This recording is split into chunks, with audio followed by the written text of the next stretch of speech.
Ah ben, je suis content de vous voir tous les deux. Oui, parce que vous savez de quoi on va parler. On va parler de magie. De magie, bien sûr, mais aussi du problème que nous avons, nous, à toujours être insécurisés. C'est-à-dire, on a besoin d'être aimés, nous, les artisans d'un art. Ah ouais, et c'est la raison pour laquelle on est sur scène et la raison pour laquelle on montre parfois des petites choses. Donc, c'est une expérience que j'ai envie de faire avec vous, avec moi. Eh oui, là c'est moi, là c'est encore moi, c'est toujours moi, et là c'est moi quand j'étais jeune, à l'époque, il y a quelques années, et beau, il faut le rajouter, c'est important. On disait que j'étais un jeune premier. Aujourd'hui, je suis plutôt... un vieux dernier. Ouais, c'est ça, c'est exactement ça.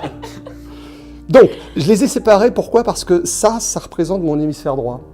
Et comme vous le savez, l'hémisphère droit, c'est l'émotionnel, c'est l'instinct.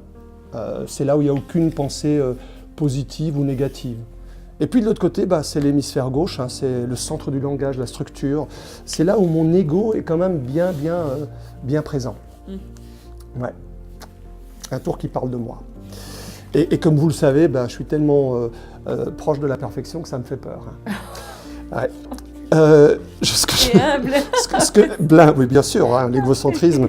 Alors, je vais mettre mon moi au centre de mon existence, comme ça. Et ça vous est déjà certainement arrivé quand vous êtes très simple. Vous n'avez pas beaucoup d'ego, il est même carrément pas là, et vous rencontrez quelqu'un qui a un ego surdimensionné, et instantanément, votre moi réapparaît tranquillement. Ouais. Je vais recommencer, mais cette fois-ci, c'est mon moi que je vais mettre de côté. Pour ça, c'est simple, le moi, on va le laisser ici. Et puis, ma sensibilité, je vais la laisser au centre de mon existence. Et le secret de toute une vie, c'est quoi? C'est tout simple, c'est de pouvoir, à un moment donné, effacer son ego. Et si on efface son ego, ça marche. Je vais le poser ici, ça c'est déjà fait. On y va parce que ça prend quand même du temps, il y en a beaucoup à travailler, à faire. Ouais. Ici c'est le deuxième. Ici il reste 2 mois, et 2 mois dans une vie c'est pas grand chose. C'est pas grand chose. On y va pour le dernier. Voilà.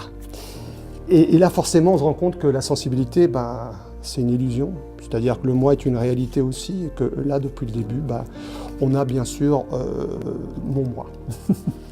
On va recommencer une toute dernière fois, mais cette fois-ci, je vais travailler avec ma sensibilité et mon moi, mais je vais mettre mon moi de côté, mais pas totalement. Enfin, vous allez comprendre, parce que c'est vrai que c'est pas très clair. Ce que je vais faire, je vais mettre ce mois-ci, par exemple, là, mais on le voit encore, celui-ci ici, celui-ci ici, et puis le dernier, je vais le cacher. Un peu comme si, quelque part, il était sensible lui aussi.